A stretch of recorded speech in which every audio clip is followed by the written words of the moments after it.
Así los festejos de la afición en México después de este 2-0 frente a Sudáfrica en el debut de México en la cancha del Estadio Azteca. Se dijo hace meses, hace años incluso, después de conocer la suerte de México en el sorteo, que el primer partido había que ganarlo. Ahora, ¿cómo separamos a los eufóricos de los depresivos? Y por eso tenemos 3 especialistas de lo mejor que hay en Latinoamérica para decirnos qué hacemos con este 2-0 de la selección mexicana. Había que ganar, se ganó. Las sensaciones que deja esta selección hacia el futuro cercano, hacia Corea, hacia Chequia, y luego pensando en una actuación trascendente, y esto significa trabajar una historia diferente. Roberto, ¿en dónde te vas a colocar después de este 2-0 de México sobre Sudáfrica? Buenas tardes. En que es una victoria merecida, fue ampliamente superior a un adversario decepcionante. Yo esperaba algo más de la escuadra sudafricana, pero lo de México podríamos calificarlo, lo de la selección mexicana, de aceptable, de discreta actuación.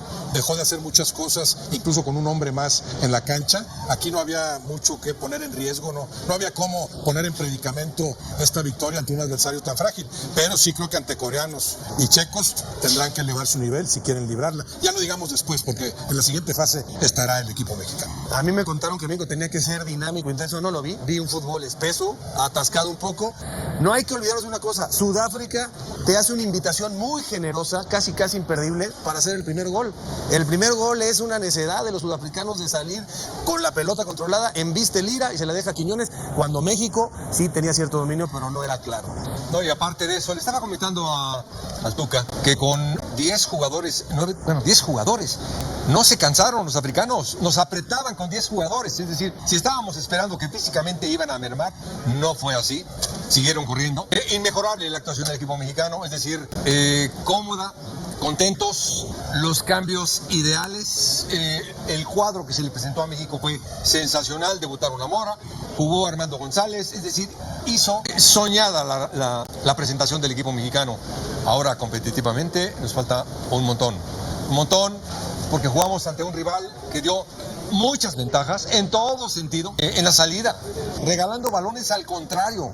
Una que le regalan a Fidalgo en el segundo tiempo se la dieron a él. Increíble que Fidalgo la falla, o bueno, no la pudo hacer efectiva, pero muchas falencias del rival. Yo esperaba muchísimo más de Sudáfrica. ¿Y las de México, Tuca, cuáles son las debilidades? ¿Quedaste esperanzado? Porque dice Roberto, es que tiene que mejorar. Y yo digo, hay una oportunidad de mejorar. O sea, el techo está todavía muy alto, o esto es ya prácticamente, no sé si un 80 de lo que puede ser México, y llegando al 100, ¿para qué te alcanza en este mundial? Te voy a poner como tus primeras palabras. Primero como aficionado, contento, ganamos, vamos al Ángel a festejar, primer triunfo en un partido inaugural, nunca habíamos ganado. No, hombre, déjame festejar tantito. Okay. Ahora me voy a poner del otro lado ecuánime. La verdad, para mí apenitas cumplieron, la verdad. O sea, inclusive después que anote el primer gol, México, o sea, no tiene posesión de balón. Inclusive el equipo sudafricano empieza a tener más posesión de balón que México. Después viene la expulsión, México no termina de meter. Crea buenas oportunidades el primer tiempo, no es efectivo, no es contundente. Yo creo que si tuviéramos un 50% de contundencia estaríamos hablando mínimo de un 3-4-0, la verdad. Mario dice muy bien, 2 balones regalados, uno se aprovechó, otros no. Y cuando teníamos 11 contra 10, yo pensé que México realmente ahí sí iba con todo para poder lograr 1 o 2 goles más, porque posiblemente el primer lugar, hemos platicado, de este grupo se decide por goles. Y a nivel futbolístico yo estoy de acuerdo con Roberto, con Mario, o sea, tenemos que mejorar muchísimo, porque contra Corea y contra Checo, ¿sabes qué?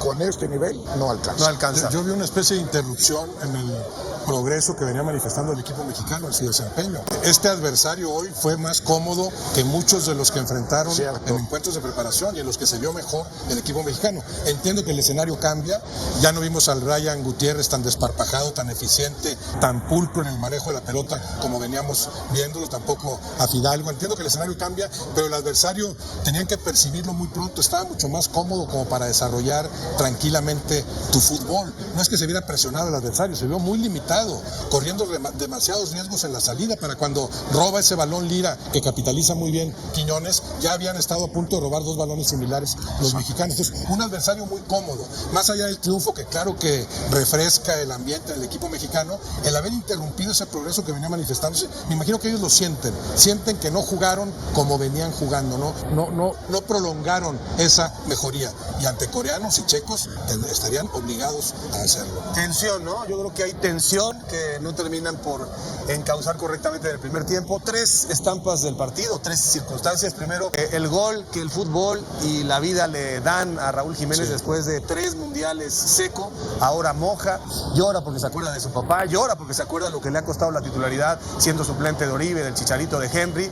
El hecho de que no haya existido ninguna circunstancia extraña u ofensiva del público, me parece que hay que destacarlo. Teníamos esa preocupación, fueron años y años de vamos a dar una mala imagen.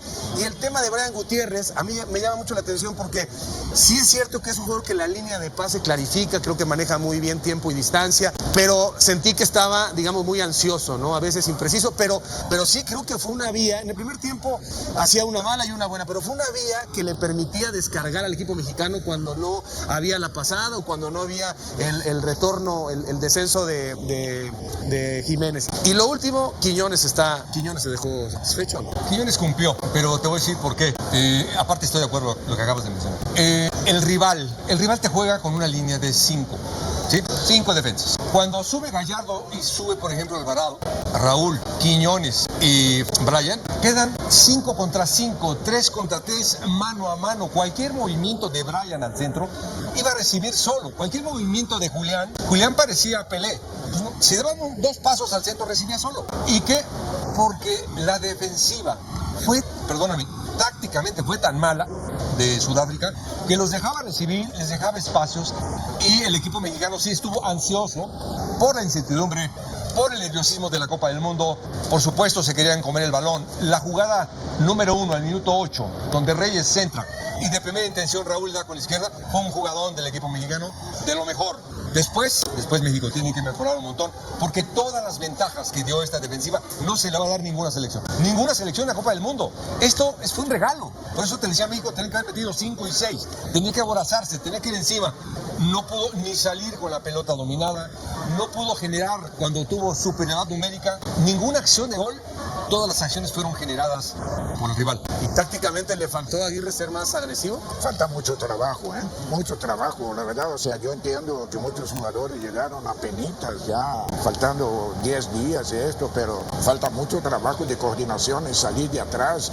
Cuando un equipo te presiona, o sea, solo se mueve el que piensa que puede recibir, no hay así un movimiento de atracción para que el otro pueda recibir. O sea, no hay un 2 contra 1. O sea, y el equipo, como dice Mario, pues ahí tranquilo y esto.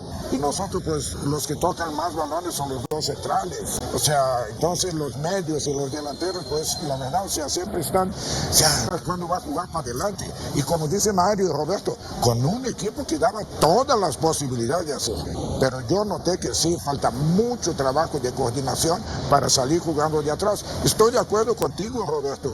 O sea, los partidos anteriores contra Portugal, contra el otro, debieron mostrar un nivel, y contra rivales muy superiores a este. Sí, habían avanzado en el juego colectivo, se veía un sustancial avance en el juego colectivo, sobre todo por lo que se encontró en medio campo con elementos como Brian Gutiérrez, Gilberto Mora, Fidalgo. Ya sabemos que Edson Álvarez o Eric Lira garantizan un buen rendimiento ahí, Luis Chávez. Se había avanzado y hoy sí se interrumpe ese avance. Más que golearlos, que claro que les hubiera servido para decir ya estás en la siguiente fase con 3 puntos y una amplia diferencia de goles. Pero más que golearlos por eso, era golearlos para consolidar cuando juegas bien, como venía jugando el equipo mexicano. Importantísimo lo de Raúl Jiménez, y qué justicia tremenda, ¿no?, para un futbolista con tan brillante trayectoria, que finalmente logre anotar en Copa del Mundo. Me gustó en ese sentido también que Aguirre metiera a Armando González. Aquí está tu gran oportunidad. Los cambios me parecieron oportunos. Ni Brian Gutiérrez ni Fidalgo estaban en su mejor nivel con el balón, sobre todo, y ahí te van Luis Chávez y Mora. Edson por Eric Lira, que es más o menos seguir trabajando lo mismo. Yo no le achacaría hoy a Javier Aguirre nada de que manejaste mal tus piezas, te tardaste en cambiar a alguien, no. Pero sí podríamos achacar eso de no hay un trabajo suficiente como para que el equipo estuviera confiado en que ese progreso futbolístico tenía realmente mayor sustento. Ahora sí se ve dentro de una semana la prueba ante los coreanos como que impredecible. O sea, ¿qué piensas? ¿La selección mexicana saldrá como favorita ante la de Corea en Guadalajara? El panorama va a cambiar radicalmente. Yo no sé si cambiaría un gol, digo, es una exageración, pero si cambiaría un gol por lo de Montes, porque Corea es un equipo muy físico y muy bien preparado en el juego aéreo. Ahora siempre se dijo, ¿qué va a pasar cuando falte Vázquez, el perfil zurdo? Montes jugó toda la temporada en Rusia con el perfil zurdo. Ahora, ¿qué haces? ¿Meter a Reyes ahí? ¿Desempolvar a Edson? ¿Qué es lo que va a pasar? Porque ese es un gran tema para Corea, ¿eh? Yo no creo que Edson sea el momento de meterlo de central. Platicábamos tú y yo, Javier. O sea, México anota el gol y viene la hidratación y parece que lo perjudica totalmente. Traía una inercia bastante buena. Perjudica el juego en general, sí. Exacto. Y a los sudafricanos parece que fue la salvación. Tanto es que México, después de la hidratación, pasa casi 12 minutos sin ultrapasar media cancha con balón controlado. Es un crimen de Estado, perdónenme la expresión y la exageración, un crimen de Estado de Infantino para sí. Es el movimiento estructural sobre la esencia del juego más brutal, porque para moverle al fuera de juego en su momento, etcétera, para moverle hay que tener la delicadeza y la sensibilidad, pero hacerlo solamente por la plata es cargarse al fútbol. Es tristísimo lo que pasó y efectivamente los equipos que deben de aprovechar la continuidad del juego pues hacen un parón brutal y los otros como si empezara el juego los otros se recuperan, ¿no? Mientras uno tendría que tener la consistencia de la intensidad para atacar, el otro se recupera y ¿sabes qué? Pues nos ponemos de acuerdo, se ordenan mejor, se paran mejor, es decir, esos tiempos son tremendos. Sabemos perfectamente que después que tú anotas un gol o recibes un gol, hay un lapso de 5 a 7 minutos de emoción para el que anota y de desconcierto para el que recibe. Entonces justo cae esta hidratación en el momento entre 2 minutos entra la hidratación. Y ahí viene, oye, ¿sabes qué? Cúbreme un poquito, vente para acá y esto. Y ahí ajusta. Y Sudáfrica mejoró en el funcionamiento. Se interrumpe el espectáculo futbolístico. Aparte, no, lo que dice Javier. Vemos 4 tiempos ya en lugar de ver 2 como si. ¿Hay algún jugador que especialmente les sorprende por su rendimiento en lo individual y algunos que les decepciona, o más o menos todos en el nivel esperado? No, todos en el nivel, bueno, para mí todos en el nivel esperado. ¿No tardó el Piojo en carburar? Es el nivel del Piojo. El nivel del Piojo es para atrás, no para adelante. No, Gallardo tuvo que ir más veces, lo vi al principio. Muchísimo más. Sacó el centro, se la rebotaron. Pero ahí ya es de funcionamiento lo que dice Tuca. ¿Por qué? Si tú no tienes una salida con pelota dominada limpia, que Johan lo sabe hacer, lo hace en Italia, lo sabe hacer Montes, Reyes puede hacerlo con una facilidad. Si no tienes esa salida clara, los de arriba van a venir por la pelota atrás. Mora es peligroso en el área. En el área encáralos y le va a provocar mucho daño. Mora no puede venir a recibir la pelota acá atrás. Fidalgo tiene que ir a pedir la pelota en una zona, viene a pedirla acá atrás y la va a quitar a los centrales. Todo eso es trabajo, todo es funcionamiento. Y en eso ojalá, y Javier tiene excelso tiempo para mejorarlo mucho. Este equipo es muy, muy mejorable, el equipo mexicano. Yo creo que más o menos dieron lo normal, la mayoría dio lo normal. Yo esperaba más con la pelota de Brian Gutiérrez, de Fidalgo y de Gallardo. Esperaba más con el balón, con lo que pueden hacer al frente. No vi en su nivel normal a Rangel tampoco, al portero. No lo juzgamos porque no tuvo chamba, pero las pocas que tuvo, sí se vio nervioso. Y sí vi por encima de lo que venía mostrando, y ese sí manteniendo su nivel ascendente, a Quiñones. Sí. Quiñones por eso. Totalmente, para mí Quiñones. Quiñones demuestra que, a diferencia de lo que se piensa acá, la Liga Árabe no solamente son petrodólares y bajo nivel futbolístico, porque allá realmente es figura y viene a producirle en el momento más oscuro de Alexis Vega, porque Alexis Vega, me gusta que Aguirre diga, a ver, voy a tratar de descubrir los momentos, lo que te puede aportar alguno de los jugadores que ya habían sido un poco marginados, ¿no? A ver si de pronto se vuelven una opción. Pero sí, ¿cómo va a solucionar lo de Montes? ¿Cómo va a solucionar lo de Montes, Javier Aguirre? Porque además, ya nos dirá Eduardo Bricio, en un momento vamos con él. Bueno, de una vez, Eduardo, que nos diga. Que los cambios se dio. Te voy a dar oportunidad como que para que empieces a tomar ritmo de juego en vez de llegar, ¿sabes qué? Mis cambios van a ser para meter más goles. Por eso, entonces... Esto es lo que yo pensé en los cambios. Que si le faltó atrevimiento a Aguirre, me dice que no. No dijo nada. Sí, Bueno, no. Yo te estoy diciendo al contrario, que los cambios no fue para buscar ampliar el Bueno, marcador. pero Armando González por Raúl, que ya metió su gol, que hay que cuidarlo para los siguientes partidos, y debut mundialista de Armando González. Pero porque Alex Vega en el juego. Sí, pero los dos cambios, por ejemplo, en medio campo, yo sí nos viene el afán de revitalizar Ya, ese estoy de trabajo. acuerdo, sí. En un momento en que dices, tenemos que, va 1-0 y dominamos, pero no lo suficiente, ¿no? Sí, naturalmente. A ver, Eduardo Bricio, platícanos, porque además se dio la implementación de algunas reglas y ni en los medios de comunicación tienen la precisión, el conocimiento, la interpretación, el sentido común que tienes tú. La expulsión de Montes, la gente, no puede ser, por favor. Que la gente juraba que iba a entrar el VAR, que le iban a echar para atrás. Cuéntanos, por favor, cómo viste el arbitraje en general y cómo viste esa jugada en particular, la expulsión de Montes. ¿Qué tal, amigos? Les saludo con afecto. Pues creo que fue un buen trabajo, bastante buen trabajo de Wilton Sampaio de Brasil. Vamos a empezar con la expulsión de Montes. Si es perfectamente expulsado, o casi perfectamente, porque se tienen que reunir 4 características que empiezan con la letra P. Una de ellas es proximidad a la meta adversaria, y si está fuera del área. Otra, la posición de los adversarios. Le es muy favorable porque casi es el último hombre. La otra es la pelota controlada, con posibilidades de controlarla, y sí había. Y la otra es la dirección a la portería, y ahí es donde falla un poquito, porque sí se abre un poco, pero un poco nada más. Entonces sí hay suficientes elementos para expulsar, ¿no? Y hay que tomar en cuenta que tienes al otro equipo con 9 hombres. Entonces tú eres un balanceador de la justicia. Entonces si ya votaste a 2 del equipo adversario, y acá hay una muy alta probabilidad de que sea expulsado un adversario, también lo votas, ¿no? Entonces me parece que fue una muy buena decisión haberlo expulsado. Creo que lo hizo bastante bien. La que no me gustó fue la primera tarjeta amarilla en contra de México, porque amonestó a uno de Sudáfrica, y en cuanto pudo amonestó a uno de México, también para balancear, pero esa ni siquiera falta era, ¿no? Pero lo hizo muy bien. Por ahí hay una confusión en los tiros de esquina, porque cuando el VAR va a poder intervenir es cuando marcas tiro de esquina y no es esquina, y es meta. Y aquí hubo 2 jugadas en que era meta, él marcó meta, y era esquina, pero ahí no puede intervenir el árbitro. El árbitro puede intervenir si esa esquina mal concedida es meta. Pero acá él concedió meta mal concedida y ya no puede rectificar el VAR. Porque a mí lo lógico se me haría que rectifiques las 2, ¿no? Pero solamente puede rectificar cuando se señala un tiro de esquina que no era tiro de esquina y que era meta, ¿no? Por lo demás, creo que es un buen manejo de las tarjetas, controló el partido perfectamente, buena calificación de faltas en términos generales, y llevó el partido a buen término y no influyó en el resultado del partido, salvo su mejor opinión. La segunda roja, Lalo, para el sudafricano, ¿no te pareció muy drástica? ¿O también la ves bien sacada? Mira, yo la veo bien porque lo llamó el VAR, y ya a la hora que la ves en el VAR, sí se ve que le da un manotazo, que lo alcanza a golpear intencionadamente con una fuerza razonable en el rostro, ¿no? En la cabeza.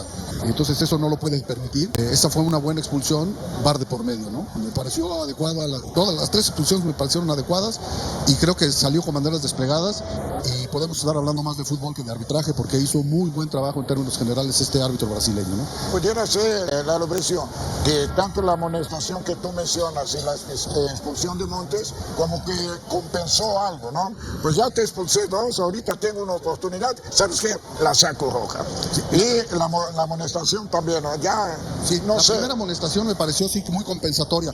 La segunda tiene un matiz leve de compensación, pero sí hay muchos elementos para expulsarlo, casi todos, y ya tienes 2 expulsados del otro lado, pues entonces no vas a perdonar una expulsión muy potencial, claro, si ya tienes 2 expulsados del otro lado, ¿no? Es la lógica, el sentido común indica que se tiene que ir Montes, desafortunadamente para los nuestros, ¿no? Para mí, Eduardo, en la del Piojo Alvarado y la roja del sudafricano, para mí hay un bloqueo del Piojo, porque no es que donde esté parado se detiene, no. Él se mueve un poco, donde el jugador de Sudáfrica quiere atacar el espacio, lo bloquea, y claro, después el sudafricano mal, sale la frustración y da el golpe. Hubiera sido para mí magistral que le hubiera sacado la amarilla al Piojo Alvarado, probablemente, ¿no? O incluso marcar una obstrucción, darle la pelota a los sudafricanos.